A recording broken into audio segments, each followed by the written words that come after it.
Let's begin with, the actual theme of this week, which is a hard theme, right? It's a hard theme, right? It's not simple. It's not simple in any sense, shape, or form, which is Black Lives Matter or All Lives Matter, right? A false split. Let's see if we can find this, okay? So we've talked about this very deep idea, which is the evolution of love. The evolution of love. And we said that at the first stage of love, and I've spent the last 10 years trying to articulate this idea and to articulate these new phrases. So at the first stage of love, there's what I want to call egocentric intimacy. And what's egocentric intimacy? It means that I love and I can feel only those people who are in my circle. Now, that's a great stage of development, right? That's not like a low thing. That's not like a low stage. That's not primitive. That's huge. To be able to feel the people in my circle. I mean, how many of us would like one friend of ours that's close to us to feel us? To be able to feel our children, to feel ourselves, to feel our partners, to feel our friends is huge. It's gorgeous, right? And it's egocentric intimacy. And intimacy means, right, I have an actual shared identity with you. We actually share identity. And together with our shared identity, right, we have mutuality of pathos. We can feel each other. We have mutuality of recognition. We recognize each other. We have mutuality of purpose. We can come to shared purpose, right? So we have a shared identity in the context of otherness. That's the intimacy equation, right? Intimacy equals shared identity in the context of relative otherness, plus mutuality of recognition, plus mutuality of pathos, plus mutuality of purpose. And that works across all dimensions of reality. And that's, if you will, the new relativity equation of the interior sciences. And that's what we're writing on as we're writing the new story. And we've spent a decade on just that equation.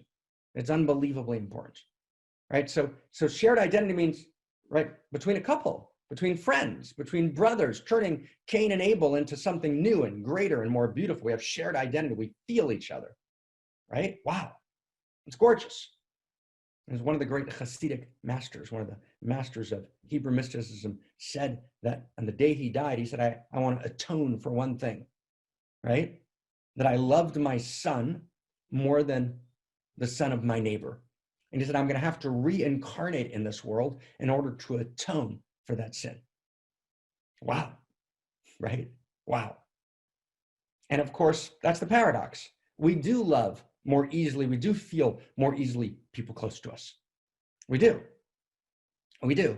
And in some ways, we need to. And in some ways, that's beautiful. And I'm responsible in a certain way for my son in a way that I'm not for my neighbor's son.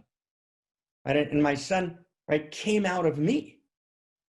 Right? But my friend, right, came out of my relationship and my, right, my circle of intimacy and influence, right? My little circle of survival people, right? It's all beautiful. And we need to participate in the evolution of love. And to participate in the evolution of love means, as that master said, I've got to love my neighbor's son. And I got to stand for my neighbor's son. And I've got to feel her and feel him. And so I move from egocentric intimacy, right, to ethnocentric intimacy. And ethnocentric intimacy is gorgeous. Right? It says that, and it's hugely important. It says that beyond blood, right, I can actually have a felt sense of shared identity, right? I have an actual shared identity. We don't fuse together. It's not, shouldn't be totalitarian. It's in the context of relative otherness, but we can actually feel each other. And I'm willing to lay down my life for my tribe. Wow. Now, there's, of course, false versions of that, right? There's shadow versions of that. Right? There's all the wars that should have never been fought, but it's also an evolution of love, right? I stand with my Jewish brothers. I stand with my Black brothers, right? I stand with my Chinese brothers, right? I stand, right, with right, my fellow Bulgarians, right? I stand with the French, right? I stand, right? In other words, there's a gorgeous ethnocentric intimacy, which I expand my circle beyond the clan of the hunter-gatherer period, right, into this, again, lots of shadow, but at its core, there's an evolution of love. There's an expanded circle of intimacy, right? There's a felt sense of care and concern. That's ethnocentric. Now, is there room for the ethnocentric? Of course there is. Of course there is. Is the ethnocentric holy? Of course it is, right? Do we want to lose the ethnocentric and leave it behind? No, of course we don't. Of course we don't. Can there be a shadow to the ethnocentric? Of course there can, right? When us, them means, now stay with me, when us, them means that you're outside of the circle, so therefore I can kill you. Or us, them means that you're outside of the circle, so I give up hope of you ever being able to feel me. Because the boundary of ethnocentricity, the boundary of race, the boundary of religion, the boundary of nationalism is so abrupt that you can never enter into my suffering. You can never enter into my experience. You can never enter into, right, the way the music of my instrument feels. Like there's an impenetrable wall, ultimately. There's an in-group and an out-group, right?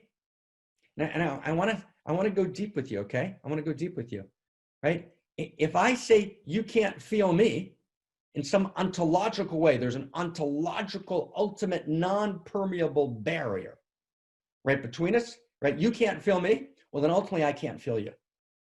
And if I can't feel you and you can't feel me, we're going to kill each other, right? It's a win-lose metrics. We're going to abuse each other. We're going to hurt each other.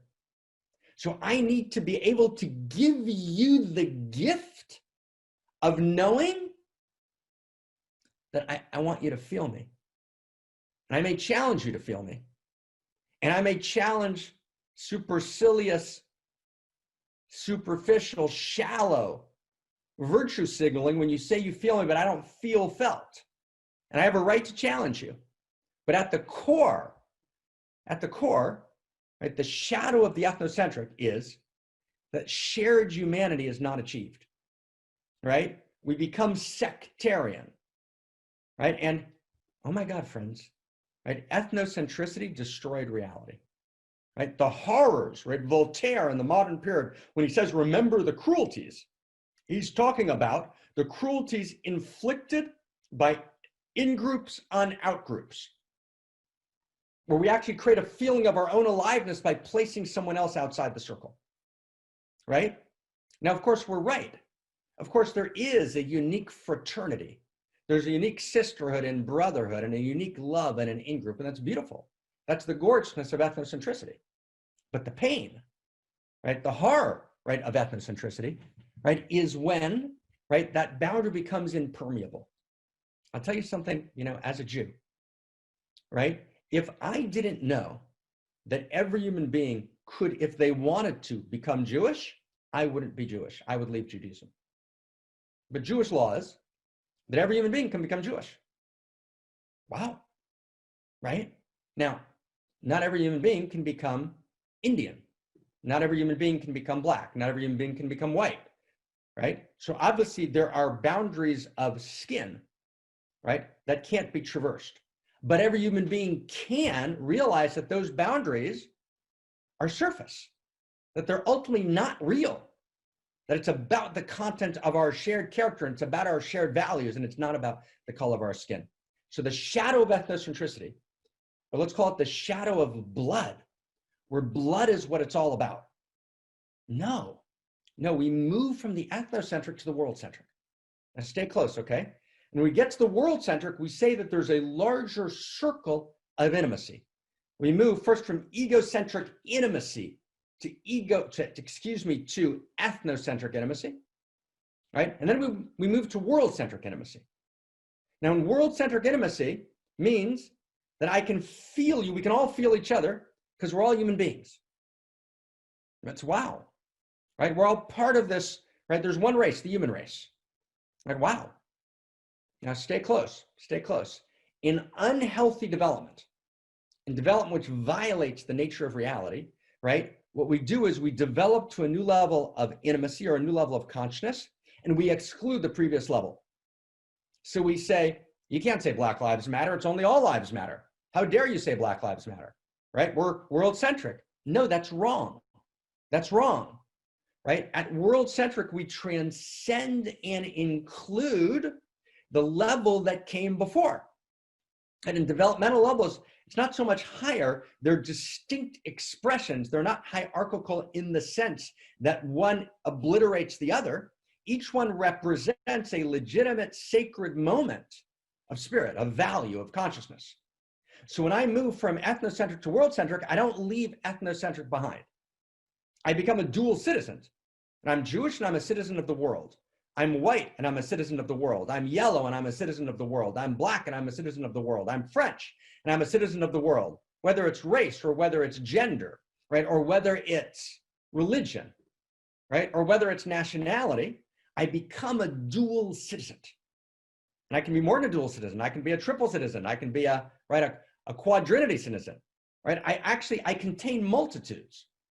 But let's just talk about dual citizen. I can actually be a dual citizen. That's a very big deal. Does everyone get that? So, wow. That's big. Lionel Richie's song, right? We are the world. Now let's go back for a second. Here's the core sentence, and let's try and find it together. So the core sentence is, your need is my allurement. Let's see if we can get deeper for a second, okay? We all have basic needs. We all have core needs. And part of being a human being is that because I'm an other, because I'm distinct, because I'm unique, I'm other from you. And beginning with the baby, there's some level in which you both feel me, and there's also some level in which you're not attuned to me. And so when and every human being has had this experience of being a baby. It's where we feel the one world, the one love, one heart, right? Babies all over the world. And there's some level in which each one of us, right, tries to get our basic needs met. We try and be recognized in our uniqueness, and there's some sense in which we succeed gorgeously. And there's always, by definition, it's not an accident. It's not a bug in cosmos. It's a feature. There's some sense in which we're not quite attuned. It's how we distinguish ourselves, but we're also humiliated. We're humiliated in getting our basic needs met. There's an essential humiliation that takes place. So where do we heal that humiliation? We heal that humiliation, right, when we hold each other, when we move to help each other. We heal that humiliation with our beloveds. Sometimes it's in sexuality. When in sexuality, our lover says, your need is my allurement. Sometimes it's in activism, right? When an activist partner says, your need, right, your hunger, right, your hunger, your unemployment, your lack of healthcare, right, is my allurement. You get that? Your need is my allurement. When I can actually move beyond myself and feel you, and I'm intimate with you, and I have shared identity with you, and I can say to you, your need is my allurement, right? Then the original humiliation of basic needs, right, which comes from our lack of alignment and attunement, which we need for our individuation. We need to emerge as other. We need to emerge out of the womb and to actually individuate, right, as unique selves. So we can actually individuate as unique selves and also heal that primal wound which every human being possesses. But again, not as a bug in cosmos, as a feature, right? The nature of the human being is to transform the wound. It's the untransformed wound which becomes violent and ugly. Right? We transform the wound. We hold each other. And I can actually say to everyone in my family, your need is my allurement. Beloveds say to each other, your need is my allurement. We say to our close friends, your need is my allurement, right? And I'm not put out, I'm not burdened by meeting your needs, right? Tell me how to touch your heart, right? If it's beloveds in a relationship of amor, which is sexual, tell me how to touch your body and your heart together, right? If it's, right, mother and daughter, father and daughter, if it's friends, tell me how to touch your inner heart. Tell me how to touch you emotionally, aesthetically, intellectually, right, existentially, right? We want to feel each other. We want to touch each other, and we want to know that our need is dignified. And then we expand that circle, and we say to everyone in our not just our egocentric intimate circle, our ethnocentric intimate circle, we say, your need is my allurement. I feel you, sister. I feel you, brother. I feel you all the way. I feel you all the way. And I'm willing to give myself up for you to some real degree. I'm willing to sacrifice for this larger vision, right? Right? Remember Saving Private Ryan, that movie by Tom Hanks, right? In which, right, tens and tens of thousands, by the way, parentheses, of white males, right, together with black males, storm the beaches of Normandy, right, going into machine gun fire, right, in order to create liberation, right, for humanity, right? Your need is my allurement. I'm willing to sacrifice even my life because I realize I'm part of the larger field of life, and that larger field of life in which I am a part transcends death. Your need is my allurement. And then we get to world-centric intimacy. Oh my God, back to Lionel Richie and Michael Jackson, right? We are the world. We actually feel each other, and we're one family, and we're one heart, and we're one world, and we're one love, and we're one eros.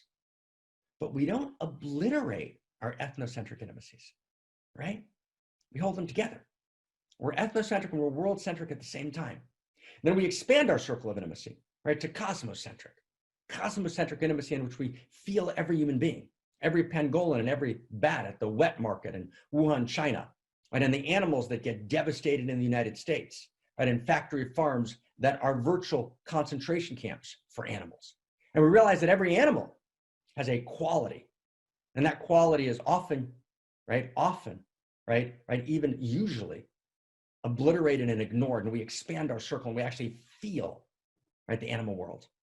And we feel the trees and we feel the plants and we feel, right, the living earth herself, right? Wow, right? Can you feel this? Okay. And so at this moment, right, we need to be in this place in which we're holding the gorgeousness of the story. We said doing the first part, you can always hijack. Listen to this. All lives matter, and make all lives matter a covert platform for racism. Right? All lives matter. We're going to deny Black Lives Matter. We're not willing to say that. Right? Wow. Right? Do you have that picture, Christina Amelon, of that beautiful young girl, right, who was carrying a poster? There we go. Right? That, Christina? Right? Look at that beautiful young woman. Right? I mean, is she awesome? Is she awesome? Is she like beyond awesome? Right? We said Black Lives Matter. Never said only Black Lives Matter. We know all lives matter. We just need your help with Black Lives Matter. For Black lives are in danger. Right? Right in this moment. And that doesn't mean, friends, okay? Let's go back. It doesn't mean that other lives aren't in danger. Of course, other lives are in danger. Right? And of course, the depth of the Black community knows that. But it's saying, feel me in this moment. Right? Feel me. Right? Are you willing to feel me now? Right? Right? So, Shad and Christina were having a conversation yesterday, and Shad said, right, when you say to someone, my grandmother died, right? You don't want them to say, well, my grandmother died too. You want them first to stop for a second. We bracket ourselves. This is a big word, bracketing.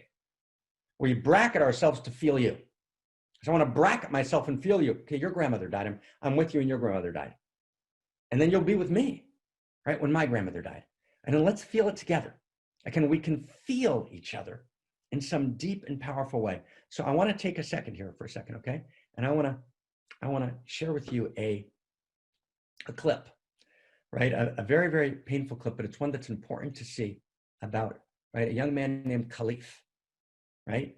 And tell me, Christina Amelon, if you've got that clip, right? I know you and Shati found it before, right? And it's a clip that kind of captures, because this is a moment to feel it.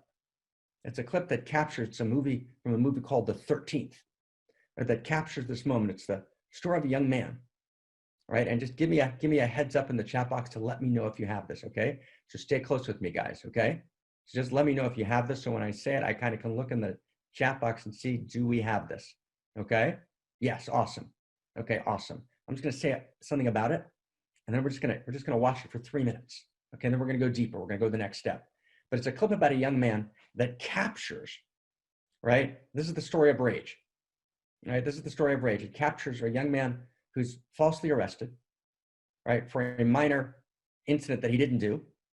doesn't have money to get out of jail, is thrown into jail, and goes through unbearable torture simply because he's vulnerable, right? He's not powerful, and the system doesn't stand for him. And there's a systemic, structural, right, violation of the goddess, which is beyond imagination. Okay, so let's watch the clip. On the night of his arrest, Kalief Browder was walking home from a party with his friends in the Bronx when he was stopped by police. Kalief was charged with a crime, a really petty crime that it turns out he didn't commit. Then they said, we're going to take you to the precinct, and most likely we're going to let you go home, and then I never went home. They told you that you could post bail. Yes, that's correct. $10,000. Yes. And of course, I couldn't make that. My family couldn't pay it. There are thousands of people in jails right this moment that are sitting there for no other reason than because they're too poor to get out. We have a criminal justice system that treats you better if you're rich and guilty than if you're poor and innocent. Wealth, not culpability, shapes outcomes. And I think what most Americans think of, because they've watched so many courtroom dramas and things like that, they think that the criminal justice system is about judges and juries. Well, that's really stopped being the case. The system simply cannot exist if everyone decides to go to trial. Everybody insisted on a trial, the whole system would shut down. What typically happens is the prosecutor says, you know, you can make a deal and we'll give you 3 years, or you can go to trial and we'll get you 30. So you want to take that chance? Feel free. Nobody in the hood goes to trial. 97% of those people who were locked up have plea bargained. And that is one of the worst violations of human rights that you can imagine in the United States. You have in this country people pleading guilty to crimes they didn't commit just because the thought of going to jail for what the mandatory minimums are is so excruciating. Kalief Browder decided, I'm not going to take the plea. so you had to choose between being in prison for up to 15 years and going home right then by admitting you did a crime you didn't do. I felt like I was done wrong. I felt like something needed to be done about this. I felt like something needs to be said. If I just cop out and say that I did it, nothing's gonna be done about it. I didn't do it, no justice is served. What you're not taught is that if you exercise that right to a trial and you are convicted, we will punish you more. The courts basically punished him for having the audacity to not take a plea deal and to want to take it to trial. And in that time, in those 3 years that he was sitting there and not being charged for anything, that's when the mental health issues started to deteriorate. He started to get into fights. After a while, I just kept hearing the same thing from the whole 3 years, and I just learned to cope with just being in there, and that was rough. I already knew. After a while, I just gave up hope.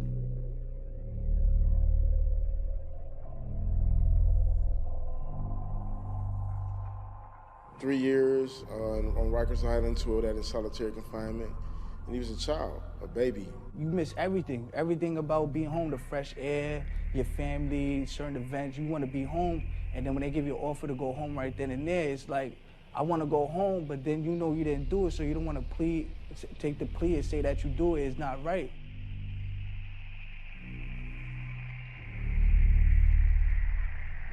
I was scared all day because I didn't know where it would come from. I don't know where any harm would come. Kalief suffered through so many beatings, both by the people he was locked up with and the guards, he ended up attempting suicide on several occasions. After almost 3 years in jail waiting his trial, they dropped all the charges and he was set free. He spent 2 years in an environment that people have argued is designed to break you within 30 days. I mean, I can't really tell you what's next, but this happens every day. 2 years after his release from jail, Kalief Browder hanged himself at his home in the Bronx.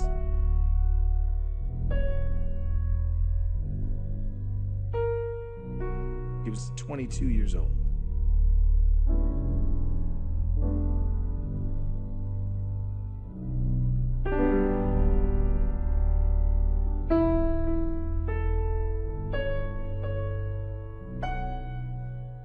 If I would have just been guilty, then my story would have never been heard.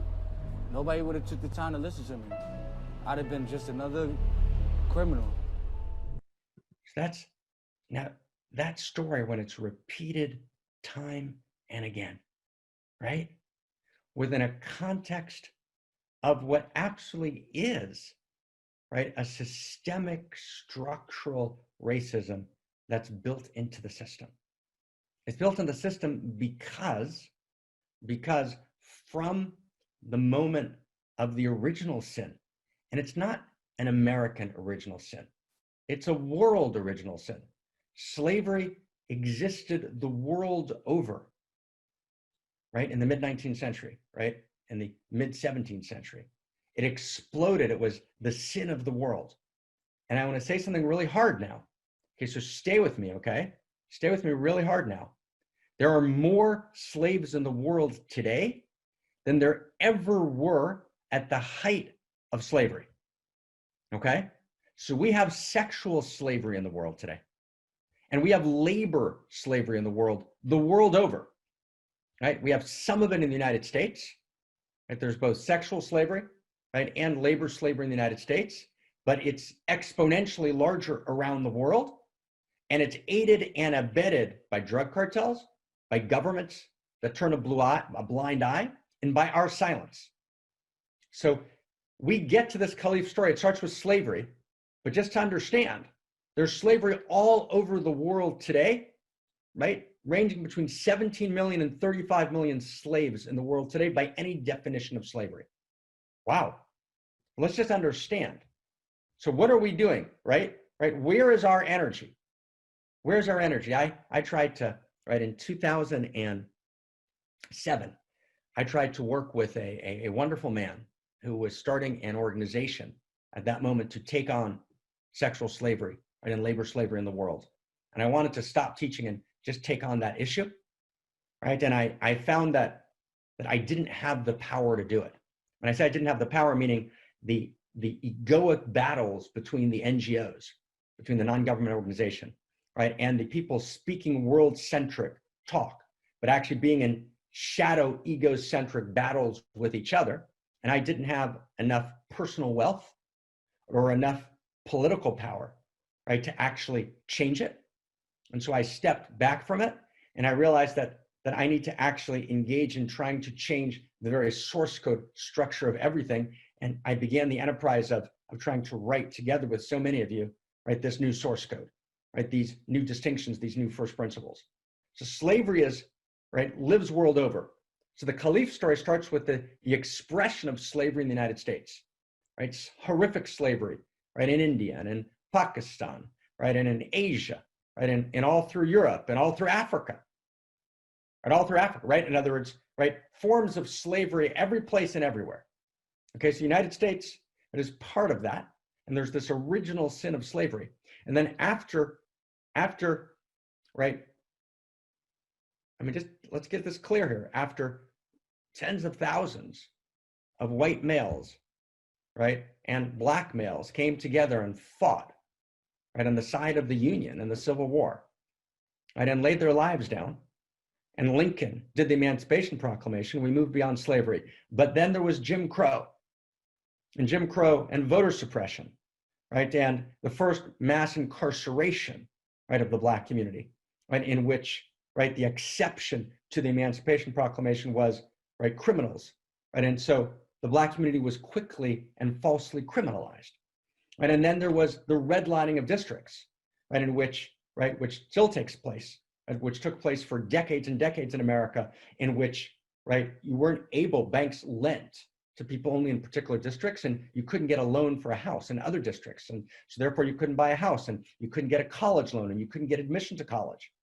right, and schools were funded by property taxes, right, and so the black communities often lived in the poor communities because of the redlining, and so therefore the property taxes couldn't support a good school, right, and the white communities lived in, right, the wealthier districts, which had much higher property taxes, so they could afford the great school, which then opened up other sets of opportunities. You begin to see the story, right? There's this systemic layered structure that's been going on since the inception of slavery, and that's real. That's real. That's real, right? And then there's different structures of systemic racism around the world. And this is America's version of it, right? And so that produces in the end, that's the backstory, right? Which allows Khalif to be arrested, to not be able to afford bail, right? It was $10,000. Obviously, they didn't have the $10,000, right? To not have a public defender, to be powerless. The most important statement that appears 39 times in the sacred ancient texts, which are called, right, the texts of Genesis and Exodus, the biblical texts, is you shall not oppress the stranger. And the stranger is any one of us who's vulnerable, right? Any one of us who doesn't have the power, right, to stand for justice. We have to stand with that person or with those people, whoever they are, right, for justice.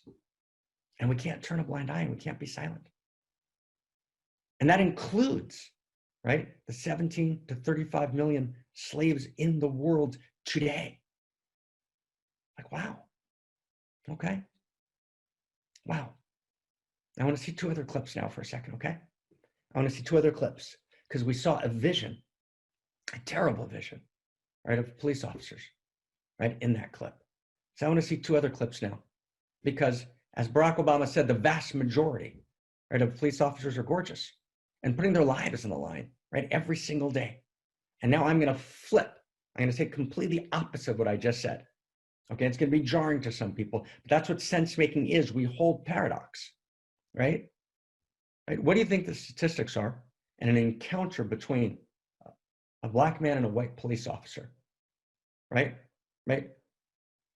What are the statistics? Who has more of a chance of being killed? So the tragic answer, and I spend the night fact-checking this every place I could, the tragic answer is that the white police officer has a much, much, much greater chance of being killed. That's just true. That's true, just all across the board. Liberal, conservative, there's no argument about this. That's objectively true. That's tragic. Okay? And the white police officer can be killed by, right, a white murderer or a black murderer, right? But the police officer's putting his or her life on the line, right, protecting the community in the best way they can. And do we need to do police reform? Yes. Yes, yes, yes, yes, yes, yes, yes, yes, yes, yes. And do we need to honor our police officers? Yes, of course we do. Of course we do. Let's see two clips, right, from Flint, Michigan and from New York, right? And understand that that which unites us, right, is so much greater than that which divides us, right? And, you know, David, who just made a comment, came back from a rally, right? And I've heard it from 7 or 8 other people at different protests. When you have signs saying all police are, right? Police are, that's a tragedy. That's what Barack Obama was speaking to. That's a tragedy. So let's honor our police officers in this moment. Okay, so let's take us inside. We want to be with y'all for real. So I took my helmet off and laid the batons down. I want to make this a parade, not a protest. Come on. That's it. You got little ones here, you got dogs, so what's up? So listen, I'm just telling you, these cops love you. That cop over there hugs people, so you tell us what you need to do. Walk with us! Walk with us! Walk with us! Walk with us! Walk with us! Walk with us! Let's walk with us! Let's walk with us!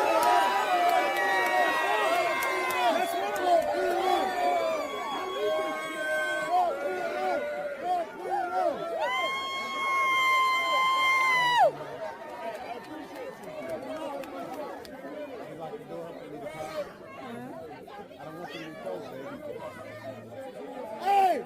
Hey! Look at the motherfuckers, stupid motherfuckers. No justice! No justice! You better walk right there with me. No justice!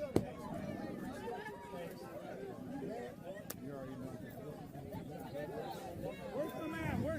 Where do you want to walk? We'll walk all night. Where?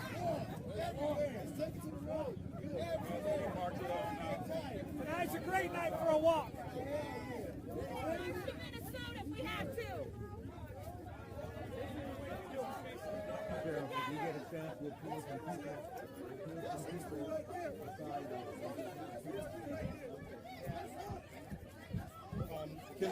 Can we? Oh, sure. Yes, ma'am.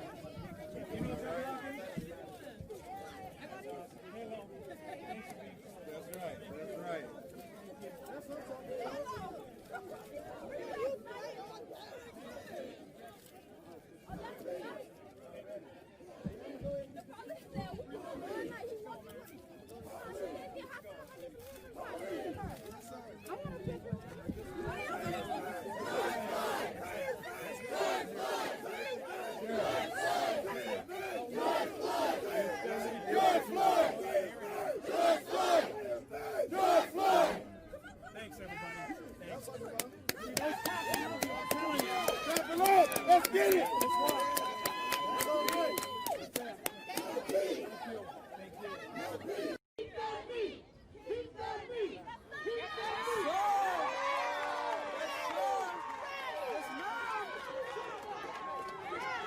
Don't do it, folks.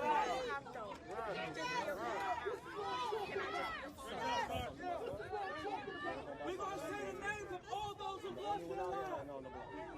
Ahmaud Arbery. I'm the only one out here right now. You want to come out here right now? You want to come out here right now, boss? You see who like a Eric Garner. Eric Garner. Freddie Gray. Freddie Gray. George Floyd. George Floyd. Let's take a moment of silence. We hold that together. Let's hold that together. Let's hold the beauty of that one love and one heart and one eros. Now let's go deeper. Let's go the next step. Not deeper, let's go the next step. Okay? I'm gonna make 3 more points, and each one, right, we need to hold the paradox of this moment. So here's 2. So we talked last year at our summer festival, right, where we get together to try and do sense making together. And Shad, if you have a chance, maybe put a clip. We're doing it this summer together online, right? Because we want to do social distancing and just kind of get the paradox of this moment, right? And how the news cycles shift, right? We were kind of just beginning to come out of lockdown. We weren't sure what's possible. And all of a sudden, right, reality just erupted out of lockdown around the world, right, into protests. And just feel the strangeness of it, right? Obviously, social distancing couldn't happen in any real way at rallies. People did their best. They came with masks. And just feel the paradoxical impossibility of the moment. We come with masks. We've talked about the danger. 100,000 people plus in the United States have died, hundreds of thousands of people around the world, and yet protests exploded. So what happened? Right, what happened? What happened to, right, the utter need for being super careful in opening up states? And what happened to the fury, right, at the particular places that were thought to open up states too fast? Right, now, again, this is not, right, there's no answer to the question. I just want to hold the paradox with you, okay? What does it mean? People, sacrificing personal safety, but it's not just our own personal safety. We could be endangering many, many other people. We actually don't know what the result of the protests were. So I want you to get with me the impossibility of the moment, okay? This is not to solve it, right? This is not to say right or wrong. This is to hold the agonizing paradox of the moment, right? Both the protesters were at enormous personal risk, right? But each protester, of course, then interacts with everyone else they interact with, right? So it's exponentialized throughout the world. We have no idea what the effect of the protests will be. We don't have information on it. So I just want to feel, right, the poignancy of that. I want to feel the power of that. I want to feel the pain of that. And I want to feel the impossibility of that. I want to feel the contradiction of that, but take it from a contradiction to paradox, right? This is the agonizing paradox of this moment. So that needs to be said. Right? So that's the first thing. Now, 2, let's take it the next, right? Let's take it the next step. Okay? Let's take it the next step. And let's hold, don't try and resolve the paradox. Right? Don't try and resolve it, friends. Hold it. Don't try and explain it. Okay? There is no easy explanation. There is no easy explanation. There's something deeper happening here. And that's the next thing we need to point to. And we said every time we scream for all the times we've never screamed before. Right? Every time we cry for all the times that we never cried before.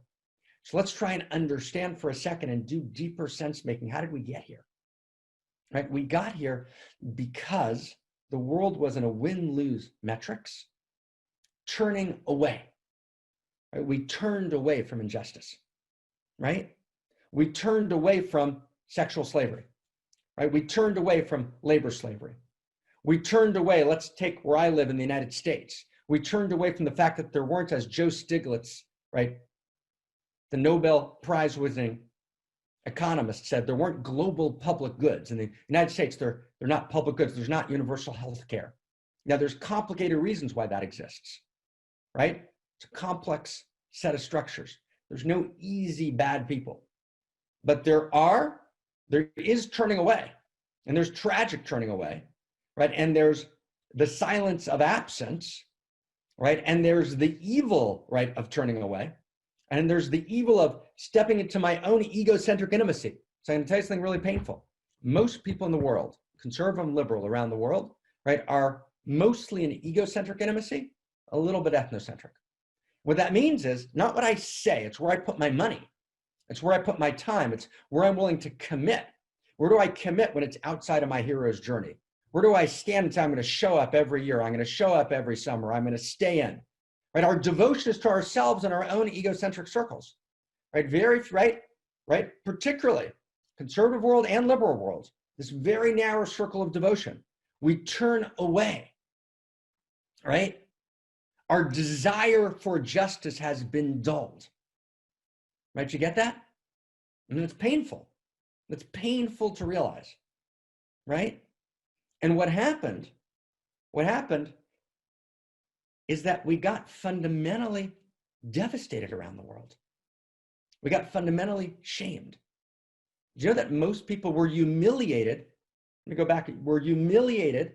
Most of the world today is humiliated in getting their basic needs met. Right? Most of the world today lives in some version of paycheck to paycheck. The majority of the world. Do we get that? How many of us get that? There's lots of great things happening in the world. Right? There's lots of progress. There's lots of beauty. Steven Pinker is pointing to a lot of it. And there's a fundamental sense of a planet drenched in shame. And a planet drenched in shame because most people in the world are living from paycheck to paycheck, don't have a basic sense of their intrinsic value. If you can't commodify and produce and monetize it, you're not valuable in the system, right? And even though the system has enough to support every single person in the world, there's no need for hunger. There's no need for people to be paycheck to paycheck. There's no need for a pandemic. There's no need for sexual slavery. Right? There's no need for labor slavery. There's no need for people without health care. We turn away. That means we place people outside the circle, right? So I want to say something, with your permission, painful.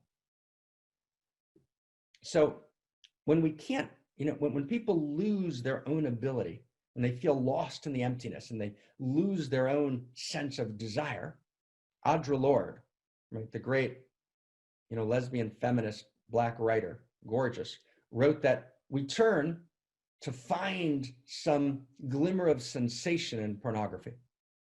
So the explicitness of pornography, right, arouses for people desire.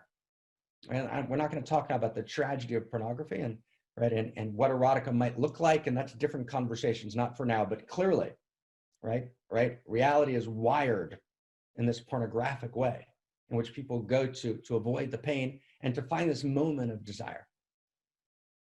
Now, in what's called Tantra, and by Tantra I mean, right, not about sexuality. Tantra is a stream of thinking in all the world traditions, which operates on the principle of non-rejection.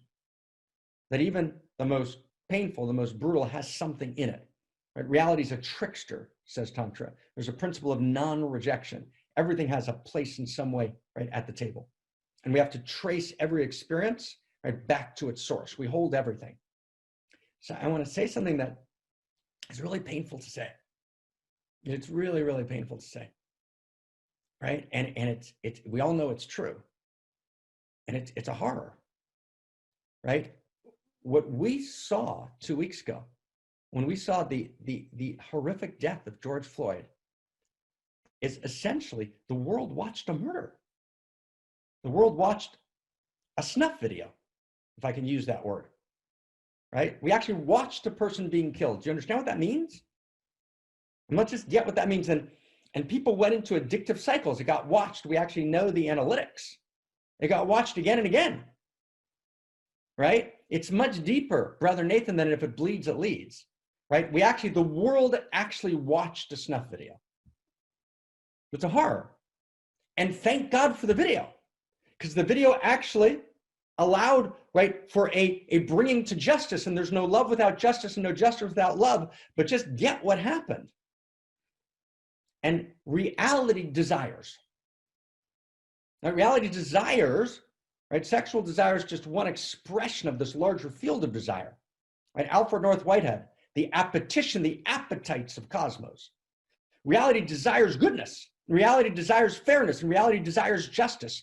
So the entire world watched, and thank God, the gorgeousness, the world got outraged and aroused.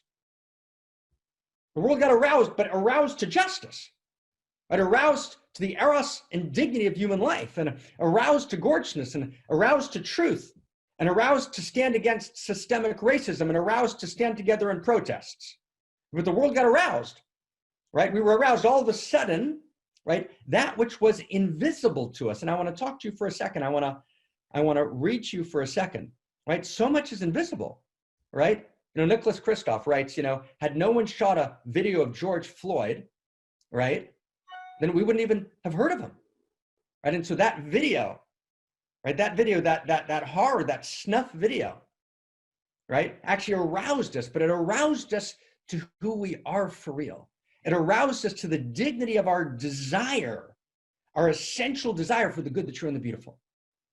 And all of a sudden, all of postmodernism fell away. There was no social construction of reality. What my friend Yuval Harari wrote, which is the narrative of justice and human rights and the narrative of Gaddafi's Libya, are both just fictions. Sorry, Yuval, not true. That fell away. We saw this injustice and we screamed because we understood that this was a violation of reality. It was a violation of the goddess. It was a violation of everything that we hold precious. It was a violation of what it means to be a human being at the most basic way. And all of a sudden we realized, oh my God, there's a shared story of value, right? There's a shared story of value, and that story of value is larger and more gorgeous, and we're all part of it. And we have to say no to injustice. We have to join our hands. And so we were aroused, and we exploded in arousal around the world. But we have to sustain arousal, right?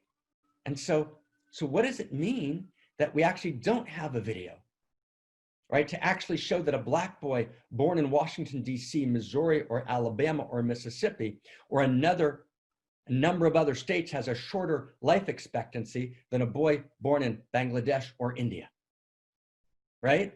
What do we know? We don't have a video that shows us that Blacks are dying, writes Nicholas Kristof, right, from the pandemic, from the virus, at more than twice the rate of everybody else. And that as a result of mass layoffs in the last couple of months, fewer than half of African-American adults now have a job. Wow. And what do we look away from? It's what Robert Kennedy talked about in 1968, right before he died. He said, this is the violence of institutions and inaction, right, and slow decay.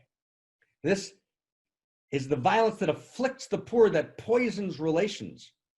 It's the destruction, the slow destruction of a child by hunger, by schools without books and homes without heat. Right? Wow. Right? So let's go deeper. Let's go one step deeper into one step deeper. We're just about done. Let's go one step deeper. So here we are. And we're not weaving, we're just pointing to the sense making that we have to do. We said last week, what is my unique risk? What can I do? Right? What's my unique risk? Where can I stand for love and justice? Right? In my circle of intimacy and influence, where do I actually stand for devotion? right? For devotion, which is beyond my egocentric intimacy. Where do I stand for something that doesn't serve me, right? I have a friend who always asks me, how does this help me? Well, let's stop asking, how does it help me? How does it help you? When do I bracket myself and bracket my hero's journey and bracket my development and actually say I'm in devotion to you, right? It's not that I give myself up. We never give ourselves up because then we lose our creativity, we lose our aliveness. But I want to be in devotion to you. I want to be in devotion, right? How do I stand, right, in my circle of intimacy and influence and take my unique risk, right, to stand against injustice, right? To actually demand and to not stand down, right, until the knee of unlove is removed from the neck of the goddess all over the world. What's my unique risk? And that's the question. So let's go back, okay? Let's go back to, right, we're in lockdown, right? We're in the pandemic, right? People around the world are shamed. There's a planet drenched in shame because people are losing their jobs all over the place. But even before the pandemic exacerbated the institutional, structural, class inequality in the world. And by inequality, I don't mean that everyone has the same outcome, but everyone has the same opportunity. And everyone has the same possibility. You know, Michelle Obama's mother, right, stood for Michelle Obama and made sure that she got out of her school in the south side of Chicago, and she just raised hell until her daughter got into a school that could meet her mind and meet her soul. And then Michelle's mother says, and there's so many girls like Michelle on the south side of Chicago who don't have a mother to stand for them, right? How much creativity, how much gorgeousness is lost and wasted in the world? So where do I stand? Where do I stand? Where do I take my unique risk? Now let's go back again. Let's go deeper. So we're in the pandemic. And the pandemic, right, there's much less testing for vulnerable communities, much less testing for marginalized communities, almost twice the amount of deaths for marginalized communities. And that's the term that Barack Obama used, marginalized communities, right, around the world. People have a sense that they're in menial jobs, paycheck month to month. They don't have fundamental security. And so we're humiliated in getting our basic needs met. And how many billions of people around the world are doing a menial job when they have a gorgeous, unique self? Can you feel that with me for a second? Right, and here I'm going to speak to upper middle class people of every color around the world. Can we feel that? Right, we get to try and live our unique selves. And around the world, there are unique selves that are unfulfilled, billions of unfulfilled unique selves. Do you understand the shame in that? Do we understand the shame in that? The shame of not being able to live your unique self, right? The shame of not being able to give your gift. The shame of not feeling your creativity flowing through you.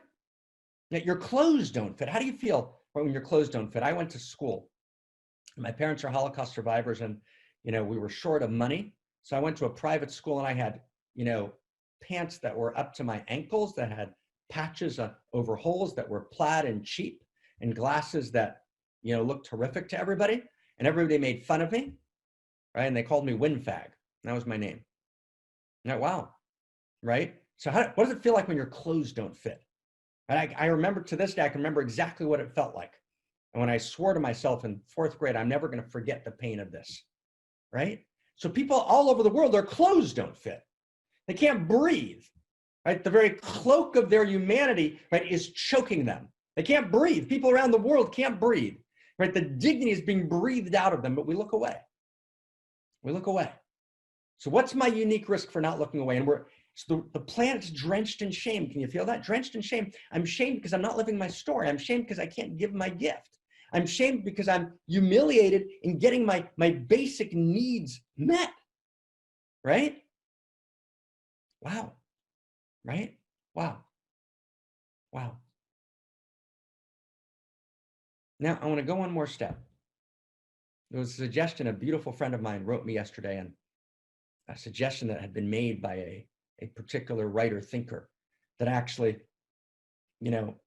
countries need to experience their collective shame, right?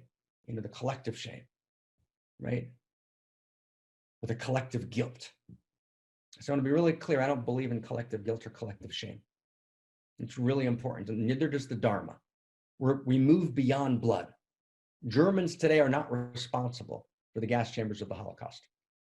Americans alive today that are not responsible, right, for, right? Well, let me say it differently. They're not guilty, right, for slavery, right? Indians alive today are not guilty for what the caste system did 100 years ago. We're not guilty for that, right? That's blood. That's saying you're responsible. That's actually a form of racism. You're responsible because you're of the same blood, even though you didn't do it and you had nothing to do with it. That's not true. Okay, that's really important. So America should not be shamed, and India should not be shamed, and Germans alive today should not be shamed. And, now hold the paradox with me, and there's a covenant between the generations. We're responsible for today. We're responsible for the injustices of today. And there's a covenant between the generations. There's a beautiful text. V'shamru v'nei Yisrael et Shabbat, beini uvein b'nei Yisrael oti le'olam. There's a covenant between me and the children of Israel, right? There's a covenant between me and between the children of Israel. And so the way the mystics interpret this text is that there's two covenants. There's a covenant between the human being and spirit, and between the children of Israel means between the communities of the committed in every generation. So wherever we're born, right, we're part of some of the trajectory and destiny of that place, right? We're ethnocentric and we're world-centric. So in the United States and in Germany and in India and in Africa and in Asia, there's a covenant between the generations. Are we guilty? Should we be shamed for what we didn't do 150 years ago? No. But we should be completely responsible for what needs to be done today, right? So let's get that. So on the one hand, there's no place for shame, which is the experience that I'm broken and can't be fixed. That's toxic shame. But there's utter place for that shame, which is, right, wow, I wasn't my unique self. I looked away. I didn't take responsibility. But that shame is not a shame that I'm essentially broken. That shame is the shame that whispers and calls me to greatness. Right? On the one hand, we remove all shame that I'm broken, right? I'm essentially broken. I'm missing a part. It's not made anymore, right? I'm defective. No, we reject that shame. And yet in the tantric principle of non-rejection, reality is a trickster, right? We trace every experience back to its root. We don't shame shame. And shame has a place. But its place is not, I'm not shamed for what I had nothing to do with. I'm shamed for what's in my circle of intimacy and influence to do that I avoided, and I can heal that shame by stepping in right now. And so I'm going to take my unique risk, right? In my story, in my circle of intimacy and influence, I'm going to step in right now, and I can actually transform. It's called in the lineage teshuvah. I can actually return to the deepest place inside of me. I can get underneath the space-time continuum, and I can really become someone entirely new by taking my stand, right? By taking my knee, right? Be willing, right, to actually bracket my own hero's journey for the sake and in devotion to you. So there's a covenant between generations. And in the United States, there's a covenant, and in Europe, there's a covenant, and in India, there's a covenant, right? All over the world, there's a covenant between generations. You know, Margaret Mead and James Baldwin had this conversation, a great conversation about, right, is there a kind of collective guilt? And what they were able to kind of come to together is there's absolutely responsibility right now. We're responsible right now. And the way we would say it is, you can come closer, you can step back, but you can't look away. Right? So this is the moment. This is the moment to explode, right, in the passion and gorgeousness of confessing our greatness. And we confess our greatness by taking responsibility. And we take responsibility not by having to heal the whole thing. That closes our hearts. We can't heal the whole thing. But I can step in and take my unique risk in my unique circle of intimacy and influence and drop a knee, right, and be in devotion and reach beyond myself and move, right, to heal the tears of oppression, right, and to demand, right, goodness, truth, and beauty in this world, right? And there's some place where I can demand it that no one else that ever was, is, or will be can demand it. And that's not just my privilege, that's actually my obligation. And that's what I want to finish with. Obligation, last sentence. We're obligated. right? We're not just privileged. It's not just an option. We have to reclaim obligation, duty, honor, obligation. But it's not imposed upon us by a culture. It's not a social construction of reality. It's the ability of my unique self to give my unique gift, to do my unique sense making, to move beyond contradiction to paradox, to know, right, that the promise needs to be kept, and there's a promise that can only be kept through my giving my unique gift, through my sacrificing, through my bracketing, through my devotion to you, through my ability to feel your pain, and to know that if you're hungry, I'm hungry. If you're outside the circle, I'm outside the circle. Right? Wow.